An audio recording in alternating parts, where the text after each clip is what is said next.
warahmatullahi wabarakatuh. Assalamualaikum warahmatullahi wabarakatuh. Perkenalkan, nama saya Hafiza Isra dengan NIM 251301160 dari Fakultas Psikologi, Prodi Psikologi. Pada kesempatan ini, saya akan membahas tentang apa itu rekayasa tauhid di bidang hukum positif. Nah, pertama, mari kita pahami istilahnya. Rekayasa tauhid berarti upaya sadar dan terencana untuk menghadirkan nilai-nilai tauhid, yaitu keesaan Allah Subhanahu wa Ta'ala, ke dalam sistem kehidupan manusia. Sementara hukum positif adalah hukum yang berlaku dan ditegakkan oleh negara, seperti undang-undang dan peraturan pemerintah. Artinya, rekayasa tauhid dalam hukum positif adalah usaha menghadirkan nilai tauhid sebagai dasar moral, pemikiran, dan pedoman dalam membuat, menjalankan, dan menegakkan hukum negara. Rekayasa tauhid menjadikan hukum bukan hanya sekadar aturan, tetapi sarana untuk mewujudkan masyarakat yang adil, bermoral, dan diridhoi Allah Subhanahu wa Ta'ala. Sekian, terima kasih. Assalamualaikum warahmatullahi wabarakatuh. Perkenalkan, nama saya Syifa Arfana Sution, berasal dari Fakultas Hukum, Prodi Ilmu Hukum dengan NIM 250200527. Pada kesempatan ini, saya akan memberikan contoh tentang rekayasa tauhid di bidang hukum positif, serta bagaimana konsep ini dapat menjawab salah satu masalah besar yang sedang dihadapi bangsa Indonesia. Pertama, mari kita satukan persepsi bahwa rekayasa tauhid dalam hukum positif dapat dimaknai sebagai usaha menghadirkan nilai-nilai ketuhanan sebagai dasar moral, pemikiran, dan pedoman dalam menyusun dan menjalankan hukum negara. Masalah yang akan saya soroti dalam konteks ini adalah korupsi. Korupsi merupakan kejahatan luar biasa yang masih merajalela di berbagai sektor pemerintahan Indonesia. Bahkan, kasus-kasus korupsi kerap melibatkan pejabat tinggi, anggota legislatif, dan aparatur hukum itu sendiri. Padahal, Indonesia telah memiliki perangkat hukum positif yang cukup kuat dalam memberantas korupsi, seperti Undang-Undang Tindak Pidana Korupsi dan keberadaan Komisi Pemberantasan Korupsi. Namun, mengapa korupsi tetap saja terjadi? Disinilah letak pentingnya rekayasa tauhid. Salah satu penyebab utama maraknya korupsi adalah hilangnya kesadaran spiritual, hilangnya rasa takut kepada Allah Subhanahu wa Ta'ala, dan pudarnya nilai amanah dalam diri para pemegang kekuasaan. Ketika hukum hanya dipahami sebagai aturan teknis tanpa dimaknai sebagai perwujudan nilai moral dan ketuhanan, maka hukum menjadi tumpul. Ia bisa dimanipulasi, dijadikan alat kekuasaan, atau bahkan dijual belikan. Rekayasa tauhid dalam hukum positif menuntut agar nilai-nilai keimanan, keadilan, dan tanggung jawab di hadapan Allah menjadi landasan dalam menyusun dan menegakkan hukum. Dalam konteks pemberantasan korupsi, ini berarti hukum harus tidak hanya tegas, tetapi juga adil dan bermoral. Penegak hukum harus dibekali bukan hanya kecakapan teknis, tetapi juga integritas spiritual. Mereka harus sadar bahwa setiap keputusan hukum adalah amanah yang kelak akan dimintai pertanggungjawabannya, tidak hanya oleh masyarakat, tetapi juga oleh Allah Subhanahu wa Ta'ala. Sebagai contoh konkret, rekayasa tauhid bisa diterapkan dalam bentuk pendidikan anti korupsi berbasis nilai-nilai tauhid, pembinaan spiritual bagi aparat hukum, dan sanksi sosial serta moral bagi para pelaku korupsi. Dengan demikian, hukum tidak lagi dipandang hanya sebagai sarana penjeraan, tetapi juga sebagai alat penyucian diri dan pembentukan masyarakat yang bermoral. Kesimpulannya, korupsi adalah masalah hukum sekaligus moral. Hukum positif tanpa nilai tauhid hanya menghasilkan ketegasan tanpa kesadaran. Oleh karena itu, rekayasa tauhid menjadi sangat penting agar hukum benar-benar menjadi jalan menuju masyarakat yang adil, jujur, dan diridhoi oleh Allah Subhanahu wa Ta'ala. Terima kasih. Wassalamualaikum warahmatullahi wabarakatuh. Assalamualaikum warahmatullahi wabarakatuh. Perkenalkan saya Risha Rehana dengan NIM 250904072. Saya berasal dari Fakultas Ilmu Sosial dan Ilmu Politik dengan prodi Ilmu Komunikasi. Di sini saya mau menambahkan ayat Al-Qur'an yang berhubungan dengan tauhid. Dalam Quran surah Al-Baqarah ayat 21-22 yang berbunyi, "Wahai manusia, sembahlah Tuhanmu yang telah menciptakanmu dan orang-orang sebelum kamu agar kamu bertakwa." Makna perintah untuk menyembah hanya kepada Allah karena Dialah yang menciptakan. Lalu dalam ayat kursi yang berbunyi, "La ta'khuzuhu sinatun wa la naum," yang artinya tidak ngantuk dan tidak tidur.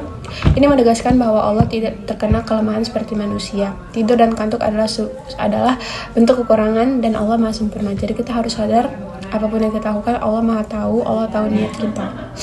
Terus dalam Quran surah Al-Baqarah ayat 188 yang berbunyi, "Dan janganlah sebagian kamu makan harta orang lain dengan jalan yang batil, dan janganlah kamu membawa urusan harta itu kepada hakim, supaya kamu dapat memakan sebagian dari harta orang lain itu dengan jalan berbuat dosa padahal kamu mengetahuinya." Jadi di sini larangan mengambil harta secara tidak sah atau batil.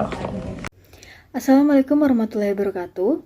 Perkenalkan, saya Adele Endriani dengan NIM 251501067 dari Fakultas Farmasi, Prodi Farmasi. Saya akan menjelaskan apa manfaat dari rekayasa tauhid dalam bidang hukum positif bagi kehidupan manusia. Berdasarkan contoh yang kami ambil, korupsi masih menjadi masalah besar yang merugikan bangsa Indonesia. Hal ini mencerminkan bahwa nilai tauhid belum hadir dalam praktik hukum.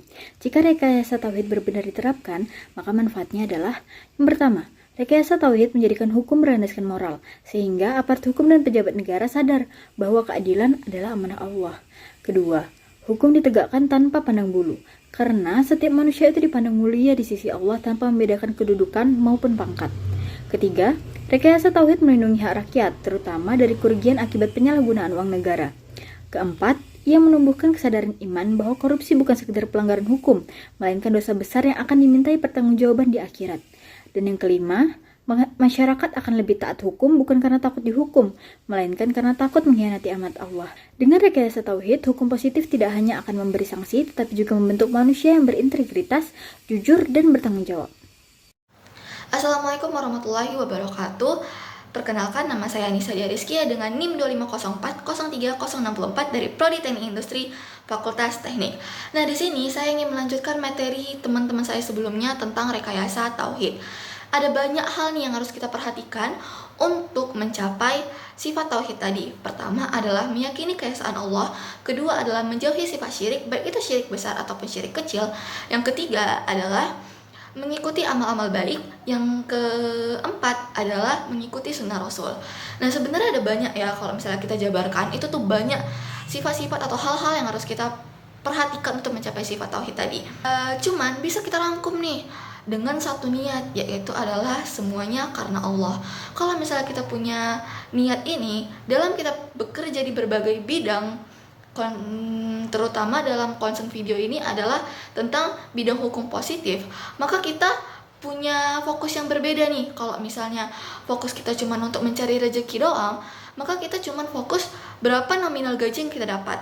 Tapi kalau misalnya fokus kita itu tentang kita bekerja karena kita disuruh Allah untuk bekerja, jadi fokusnya itu berbeda, bukan hanya tentang rezeki doang, cuman tentang bagaimana nih rezeki itu kita dapat, apakah dari cara halal ataupun dari cara haram.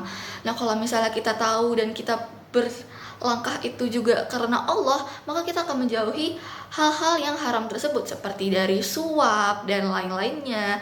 Juga kalau misalnya karena Allah ya, kita juga tahu kalau misalnya Allah tuh punya beberapa perintah yang harus kita ikuti dan beberapa larangan yang harus kita hindari. Beberapa perintahnya itu seperti bersikaplah jujur dalam hukum.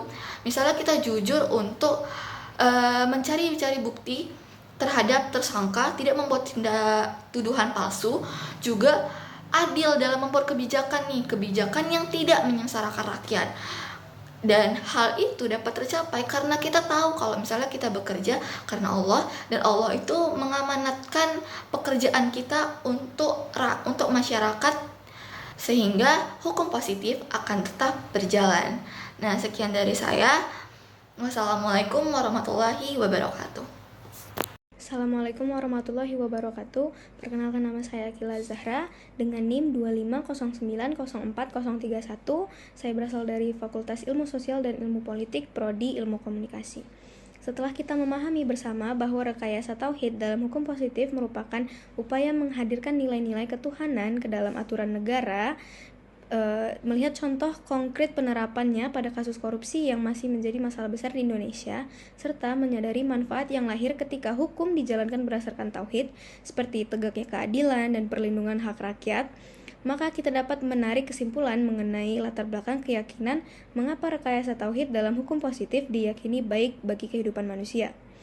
Latar belakang utama keyakinan ini adalah bahwa hukum dalam pandangan Islam tidak hanya dipahami sebagai aturan teknis buatan manusia, tetapi juga merupakan amanah dari Allah Subhanahu wa Ta'ala. Tanpa tauhid, hukum mudah dimanipulasi dan diperalat untuk kepentingan tertentu. Namun, dengan memasukkan nilai-nilai tauhid seperti keadilan, kejujuran, dan tanggung jawab, hukum positif berubah menjadi sarana yang mampu membawa kebaikan dan manfaat luas bagi kehidupan manusia. Hal ini sesuai dengan tujuan syariat Islam, yaitu untuk menegakkan kebenaran, menjaga hak-hak manusia, dan menghindarkan dari ketidakadilan. Keyakinan ini semakin kuat ketika kita melihat bahwa banyak permasalahan hukum, khususnya korupsi, muncul karena hilangnya kesadaran spiritual dan pudarnya rasa takut kepada Allah. Rekayasa tauhid hadir sebagai solusi yang menekankan bahwa penegakan hukum adalah bentuk amanah yang tidak hanya dipertanggungjawabkan di dunia, tetapi juga di hadapan Allah di akhirat kelak. Dengan demikian, rekayasa tauhid dalam hukum positif diyakini sebagai sesuatu yang baik karena mampu menjadikan hukum lebih bermoral, adil, dan bermanfaat bagi seluruh manusia. Inilah landasan mengapa rekayasa tauhid bukan hanya penting untuk diterapkan, tetapi juga menjadi kebutuhan mendasar agar hukum benar-benar berfungsi sebagai pedoman hidup yang membawa kebaikan bersama.